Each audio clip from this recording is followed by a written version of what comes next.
সেটাই হয়তো আমাদের বলে থেকে যে হাদিস উবাই বিন কাব রাদিয়াল্লাহু আনহু হাদিস হযরত উবাই বিন কাব রাদিয়াল্লাহু আনহু যে হাদিস উনি একদিন বললেন কালা কুলতু ইয়া রাসূলুল্লাহ সাল্লাল্লাহু আলাইহি ওয়াসাল্লাম ইন্নী উকসিরু সালাত আলাইকা, আল্লাহ আপনি তো বলেছেন আপনার যদি সালাত পেশ করার জন্য, তো আমি কীভাবে করব? আমি চাই আপনাদের বেশি বেশি সালাত পেশ করতে। ইন্নী উকসিরু সালাত আলাইকা ফাকাম আযালিকা মিন সালাতি, তাহলে আমি কতক্ষণ করব? তখন নূরে মুজাসসাম হাবিবুল্লাহ হুজুর পাক আল্লাহ রাসূল মাসিতা, আপনি যতক্ষণ পারেন করেন। কুলতু আরুবা ইয়া রাসূলুল্লাহ সাল্লাল্লাহু আলাইহি ওয়াসাল্লাম, আরুবা অর্থাৎ 4 ভাগের 1 দিন 24 ঘন্টার মধ্যে 6 ঘন্টা, 4 ভাগের 1 ভাগ ইয়া রাসূলুল্লাহ হাবিবাল্লাহ আরুবা। উনি বললেন মাসিতা ফাইন জিদ্দা ফাও খয়রুল লাক, ঠিক আছে আপনি যতক্ষণ পারেন করেন, কোনো অসুবিধা নেই, তো আর বৃদ্ধি করলে আর উত্তম হবে। সুবহানাল্লাহ সাল্লাল্লাহু আলাইহি ওয়াসাল্লাম।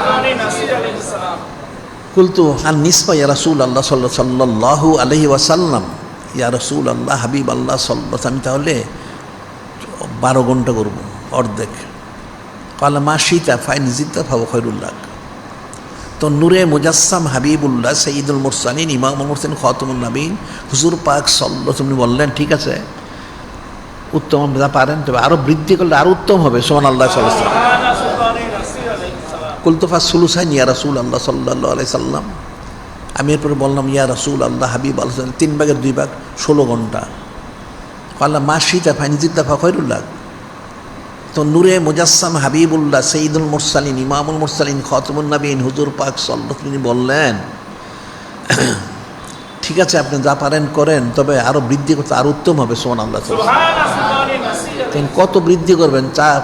4 ভাগের 1 ভাগ 6 ঘন্টা, 12 ঘন্টা শুনতে, আর কি বাকি রইল? বলেন ইয়া রাসূল আজালুকা সলাতি কুল্লাহা, ঠিক আছে ইয়া রাসূল আল্লাহ 24 ঘন্টা আপনার মধ্যে সালাত সালাম পেশ করবো। সুবহানাল্লাহ সাল্লাল্লাহু আলাইহি ওয়াসাল্লাম।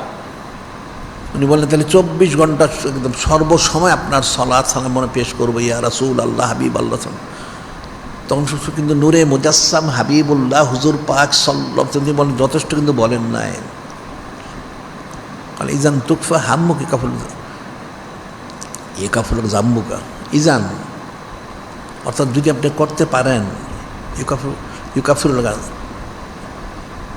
আপনার যত মনের আরজু আছে, যত ন্যাক মকসুদ আছে, সমস্ত ন্যাক মকসুদ পুরো করে দেওয়া হবে, এবং আপনার যত জীবনের যদি গুনাহ খাতা থাকে সব ক্ষমা করে দেওয়া হবে। সুবহানাল্লাহ। আজালুল্লাকা সলাতে কুল্লাহা কালা ইজান তুকফা হাম্মুকা ইউকাফিরু জাম্বুকা, যদি আপনি করতে পারেন সমস্ত ন্যাক মকসুদ পুরো করে দেওয়া হবে, সমস্ত গুনাহ ক্ষমা করে দেবে। সুবহানাল্লাহ। এখন যিনি খলিক যিনি মালিক রমজান পর্যন্ত সালাত নামাজ পড়তেই হবে, তাহলে নূরে মুজাসসাম হাবিবুল্লাহ সাইয়্যিদুল মুরসালিন ইমামুল মুরসালিন খাতামুন নবীন হুজুর পাক সাল্লাল্লাহু আলাইহি ওয়াসাল্লাম, ওনার কী করতে হবে? ওনার সালাত করতে হবে, সালাত পেশ করতে হবে, সালাম পেশ করতে হবে দায়ীভাবে। এখানে কোনো রুখসত নাই, অবসর দেওয়ার কোনো সুযোগ নাই। বিষয়টা কিন্তু খুব সূক্ষ্ম বিষয়। এখন কেউ বলতে পারে যে যিনি খলিক যিনি মালিক আল্লাহ ওনার জন্য সালাত নামাজ মানুষ নামাজ পড়ে, ওয়াক্ত আছে, সময় আছে। এখন সবসময় পড়া যায় নামাজ, নফল নামাজ, তবে 3 সময় ছাড়া আর কি। সেটা হলো সূর্য ওঠার সময়, মধ্য আকাশে এবং অস্ত যাওয়ার সময়, 3 সময়। এই 3 সময় শুধু পড়া সরাসরি নামাজ পড়া যায় না, সালাত যেটা বলতে। কিন্তু নূরে মুজাসসাম হাবিবুল্লাহ সাইয়্যিদুল মুরসালিন ইমামুল মুরসালিন খাতামুন নবীন হুজুর পাক সাল্লাল্লাহু আলাইহি ওয়াসাল্লাম প্রতি যে সালাত, কিন্তু সবসময় পাঠ করা যায়। সুবহানাল্লাহ।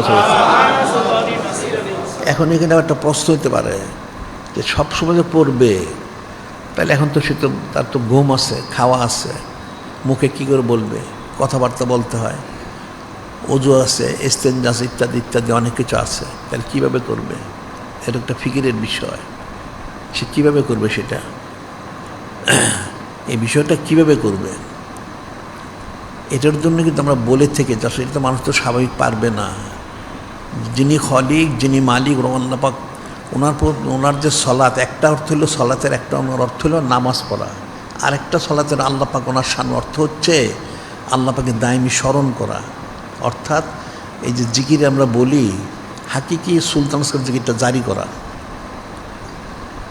হাকিকি সুলতান জিকির জারি করা, এটা সলাতের একটা অর্থ। তাইলে যদি জারি হয়ে যায় মাথার তালু থেকে পায়ের তলা পর্যন্ত, তাইলে 24 ঘন্টা সে ঘুমায় থাকলো, উযু ইস্তেঞ্জা করতে গেল, সে যেখানেই থাকুক, যে অবস্থা 24 ঘন্টা তার জিকিরটা চলতে থাকে সুবহানাল্লাহ সাল্লাল্লাহু আলাইহি ওয়াসাল্লাম। তাহলে নূরে মুজাসসাম হাবিবুল্লাহ সৈয়দুল মুরসালিন ইমামুল মুরসালিন খাতামুন নবীন হুজুর পাক ওনাটা কীভাবে হবে? ওনাটা তাহলে কীভাবে হবে? ওনারটা হচ্ছে তাহলে যে বলা হয় সেটা হলো নূরে মুজাসসাম হাবিবুল্লাহ সৈয়দুল মুরসালিন ইমামুল মুরসালিন খাতামুন নবীন হুজুর পাক ওনার যে ওনার যে ইত্তেবা মোবারক, সুন্নত মোবারক, এই সুন্নত দায়মি পালন করতে হবে। যে সমস্ত অবস্থায় পালন করে সে সব জায়গায় তো আছে, কিন্তু কোনো বাদ তো নাই। ঘুমানোর সময় আছে, খাওয়ার সময় আছে, কথাবার্তা বলার সময় আছে, ওজুর সময় আছে, ইস্তেঞ্জা করার সময় আছে, সব জায়গায় আছে। তাহলে সব জায়গায় ওনাকে স্মরণ করা যায় সুবহানাল্লাহ সাল্লাল্লাহু আলাইহি ওয়াসাল্লাম। এখানে তো আর কোনো রোগশোধের কোনো সুযোগ নাই, সব জায়গায় করতে হবে। তো যিনি খলিক, যিনি মালিক, তিনি তো সালাত পেশ করেই যাচ্ছেন দায়ীভাবে, কোনো রোগশোধ তো নাই। তাহলে বান্দার জন্য দুইটা কাজ, একটা হলো যিনি খলিক, যিনি মালিক আল্লাহ, ওনাকে দায়মি স্মরণ করা। আরেকটা হচ্ছে নূরে মুজাসসাম হাবিবুল্লাহ সৈয়দুল মুরসালিন ইমাম মুরসালিন খাতামুন হুজুর পাক ওনাকে দায়মি স্মরণ করা। এই দায়মি স্মরণ হলে তখন সে মোমেন হবে, আর মোমেন হলে তখন সে মুত্তাকি হবে সুবহানাল্লাহ সাল্লাল্লাহু